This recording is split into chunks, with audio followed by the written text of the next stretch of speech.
This is a cross-cut paper shredder. I've received this to review for free. If you wanted to purchase it, it would cost you $32.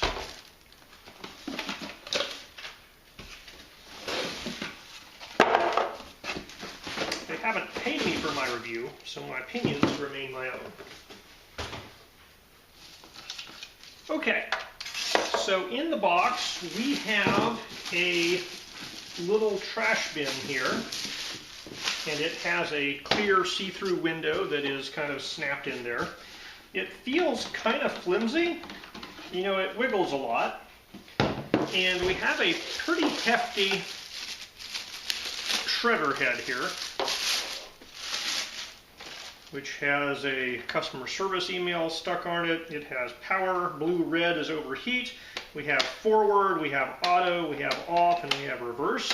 Maximum 6 sheets. Don't put anything in there but paper. And this guy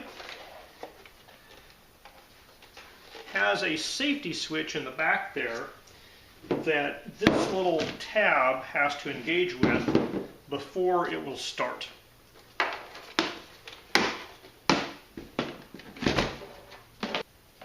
And a standard US 120 volt plug.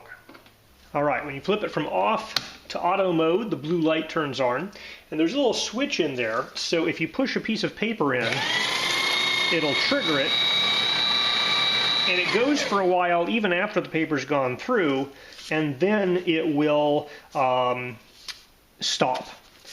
So if you push paper in on the sides here, that doesn't do anything. You know, the switch is in the center, so you do have to get, you know, the switch triggered in the center.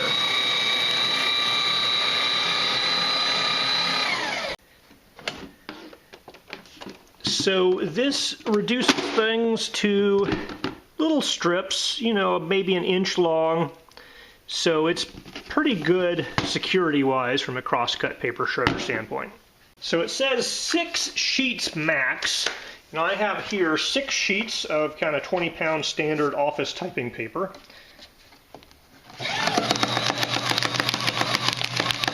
And it's definitely slower with 6 sheets than it is with 1 sheet.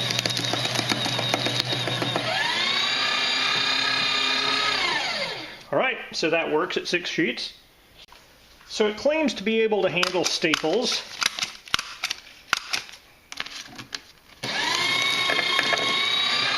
Yep, no problem with staples. It also claims to be able to do credit cards. Yep, no problem there. So if for some reason you don't want to use the auto switch, you can just flip it to forward and it goes continuously. There's also the reverse, so if you get things jammed in there, you can reverse it to kind of get it out and then push it forward to get it back through.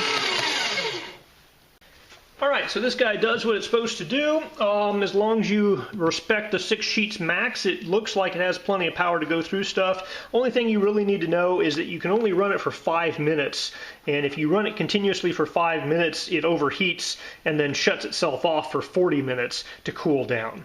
So this is not something for continuous paper shredding.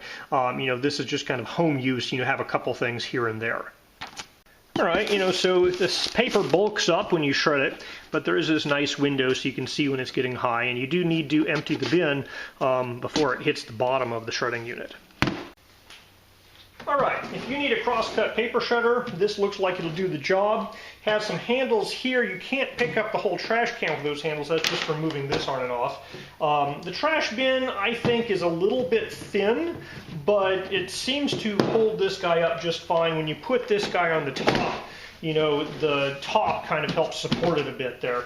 And, you know, I mean, it's not holding anything but paper, so really, how strong of a trash can do you need for that?